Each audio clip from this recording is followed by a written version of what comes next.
마태복음 8장 14절에서 22절 말씀입니다. 14절에서 15절 예수께서 베드로의 집으로 들어가셔서 베드로의 장모가 열병으로 앓아 누워있는 것을 보셨습니다. 예수께서 그 장모의 손을 만지시자 열이 내렸고 장모는 곧 일어나 예수를 섬기기 시작했습니다. 마태는 예수의 치유 능력을 보여주기 위해서 이 두 절을 다음과 같이 완벽한 대꾸를 이루도록 의도적으로 구성했습니다. 한글과 달리 헬라어 원문으로는 완벽한 대꾸를 이루는데요. 이 구조의 의도는 우리가 진정으로 예수를 만나면 과거의 상황과는 정반대되는 새로운 삶을 살 수 있음을 강력히 말해주고 있습니다.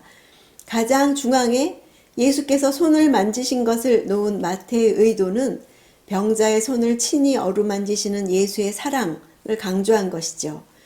예수께서는 병든 몸을 고치실 뿐 아니라 상한 마음까지 어루만지시는 분이십니다.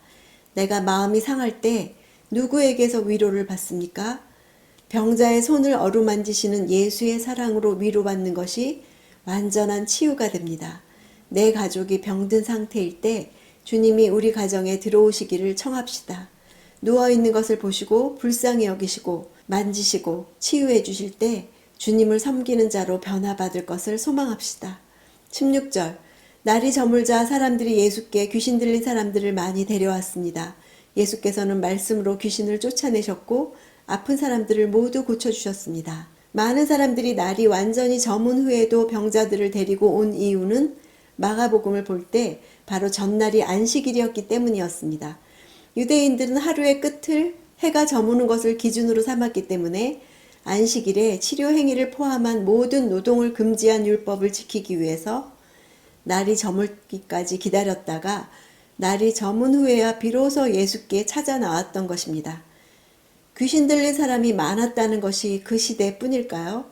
오늘날에도 귀신 들렸으나 은폐하기 때문에 겉으로 드러나지 않고 숨겨져 있는 사람들이 있습니다.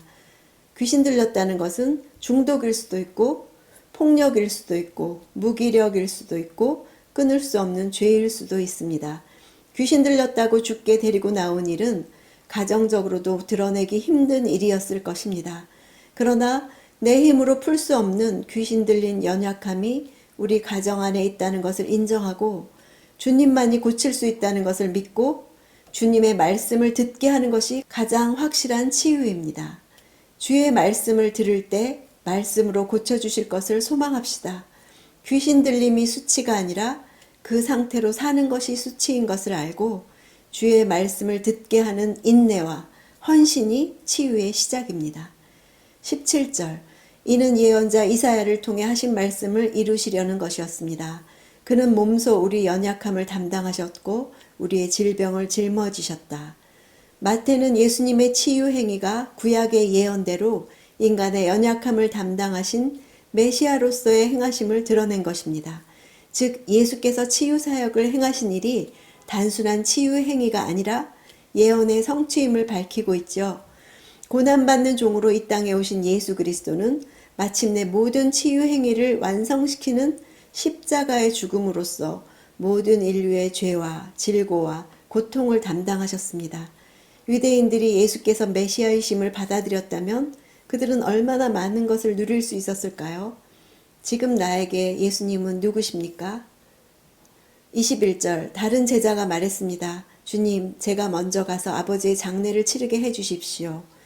본문에 나오는 제자의 부모는 아직 살아있는 부모를 말합니다. 병으로 앓고 있는 상태였던 것으로 보입니다. 본문의 제자는 부모가 죽은 후에야 예수님을 따르겠다고 한 것입니다. 이런 사실은 먼저라는 표현을 통해서 암시됩니다. 지금도 부모님이 돌아가시면 예수 믿겠다는 사람들이 있는 것과 같죠. 주님을 따르는 길에는 많은 장애물이 있습니다.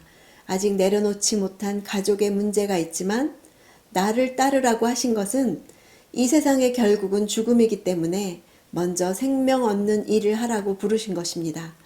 어디든 따르겠다는 율법학자에게는 주님과 함께 십자가를 지기로 결단하는 제자의 길을 말씀하시고 먼저 가족을 돌보겠다는 제자에게는 먼저 그 나라와 의를 구하는 길을 말씀하시죠. 어떤 사람에게는 안락함의 포기를 말씀하시고 또 어떤 사람에게는 관습이나 사회적 인정이나 사람의 기준이나 가족 같은 기존의 관계들에 대한 단절을 말씀하시기도 합니다.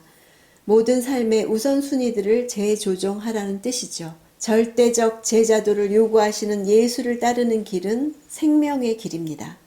나의 삶에서 제자되는 길은 무엇을 드려야 하는지 아시는 주님이십니다.